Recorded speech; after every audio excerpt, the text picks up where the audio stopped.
Heç bilirdinizmi ki, kassa çekləri həyatımız üçün nə qədər təhlükəlidir? Bilmirdinizsə diqqətlə qulaq asın, çünki mən eşidəndə şok oldum.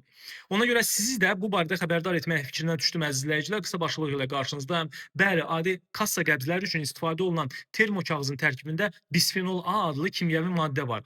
Bu maddə plastik əşyalarda da var, amma xüsusilə qızdırıldıqda daha təhlükəli hala gəlir. Məhz kassa aparatında kağız qızdırılaraq üzərində yazılar əmələ gətirilir. Elə bu zaman bu zəhərli maddə, yəni bisfenol A ayrılır. Biz qəbzi əlimizdə tutarkən maddə barmağımıza keçir, oradan isə orqanizmə daxil ola bilər. Bəs bu bisfenol A niyə təhlükəlidir? Deyim, siz də bilin və ehtiyatlı olun. İnsanda hormonal pozuntulara səbəb ola bilər. Sonsuzluq riskini artırır və reproduktiv sistemi zəiflədir. Hamiləlik zamanı dölün inkişafına mənfi təsir göstərə bilər. Gələcək uşağın beyin inkişafında geriləmə yarada bilər. Mutasiyalara səbəb ola bilər. Xərçəng, piyələnmə, diabet, ürək damar və qaraciyər xəstəlikləri riskini artırır. Qalxana bənzər vəzin vəziyyətini, fəaliyyətini zəiflədir. Həqiqətən də çox qorxuncdur. Odur ki, özümüzü qorumaq üçün maksimum dərəcədə çalışıb qəbzə toxunmamalıyıq. Toxunduqdan sonra əllərimizi mütləq yumalıyıq. Qəbzi uzun müddət əlimizdə saxlamamalıyıq. Uşaqlara ümumiyyətlə qəbzlə oynamağa icazə verməməliyik.